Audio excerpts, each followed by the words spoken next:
thanks for tuning in again. Today we're going to be going over bridges. So bridges are a great way, again, to keep your pelvis nice and neutral and symmetrical while working the back side of your body, specifically your gluteus maximus and glute muscles. So we want to make sure that you first feel proper sequencing. When you're doing this exercise, you want to make sure you're feeling the butt muscles engaging. You want to make sure you don't feel back pain while performing this exercise, and you also want to avoid hamstring cramping. So if you notice that your hamstrings start to cramp, just take a break and try to come back to it. If you feel increased back pain, also take a break and come back to it. We'll go over some different modifications that you can make to achieve the proper bridge so that you don't feel those symptoms coming on. So you're going to start again by lying on your back.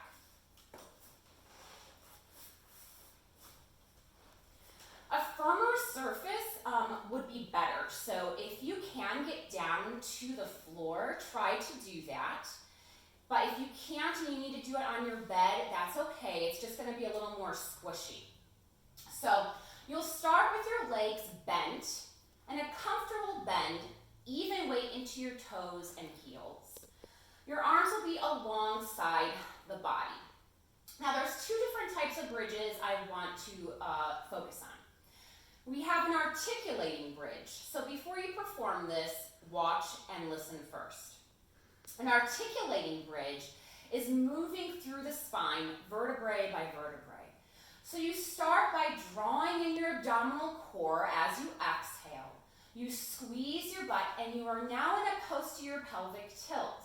So this gets your back to flatten and your pubic bone curls up.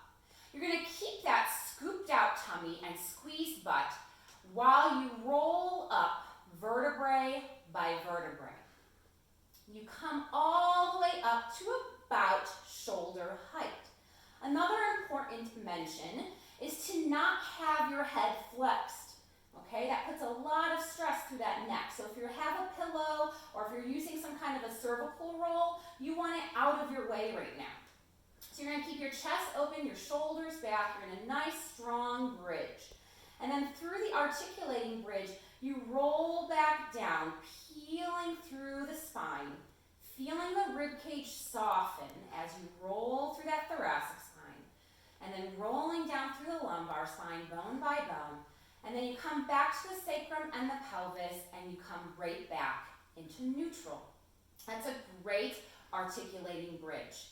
However, if you have osteoporosis or osteopenia of the spine, they recommend avoiding the articulation. You will do instead a hinge style bridge. So the hinge style bridge, you still want to feel your abdominal muscles engaging and pulling towards the backbone. You're still going to squeeze your butt, but you're not going to roll through the spine. Here, you're going to press it straight up. So that's why it's called a hinge. You're hinging at your hip joint.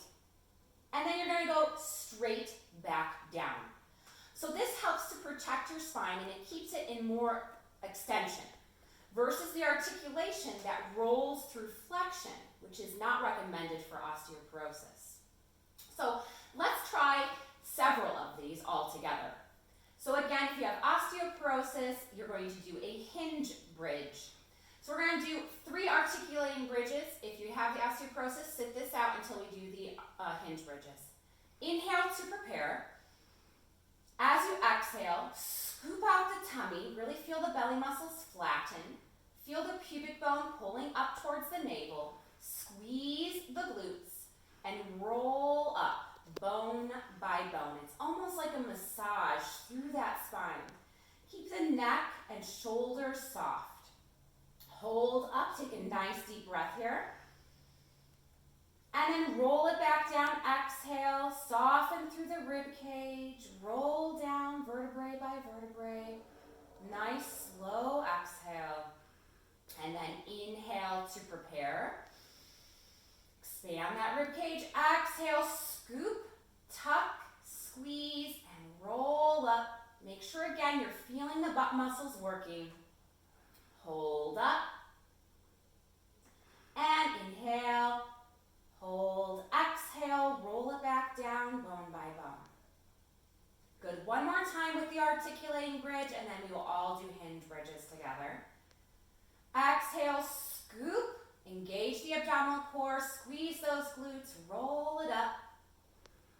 sure those shoulders aren't creeping up to your ears. Hold as you inhale.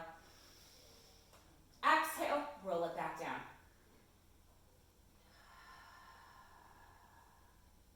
Great. Now let's do 3 hinge bridges. So if you have osteoporosis, you can join on in. Here we go. Exhale, press it up.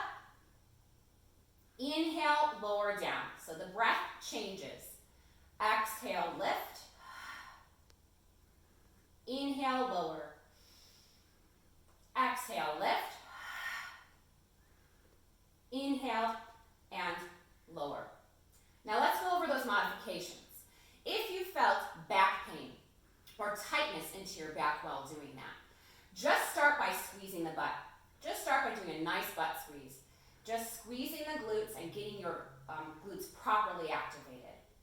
This will teach your lumbar extensors to not be the first one to activate. Often when we have back problems, the lumbar extensors tend to overwork. So just start by doing some squeezes of the glutes. You can hold it for 5 to 10 seconds. And then revisit bridges again and see if you can do it better. If you're having hamstring cramps, place your legs up on your couch, over a laundry basket, over some form of a bolster. When you place your legs on that bolster, it helps to knock out the engagement of those hamstrings. And then you can try to do a squeeze and lift with your legs over an object. So hopefully you felt a great engagement of the whole backside of your body. This is another step to achieving better strength, reduced back pain, and good proper pelvic alignment. Again, if you liked this video, please give us a like, give us a thumbs up, a heart, leave us comments, questions, and thanks for tuning in.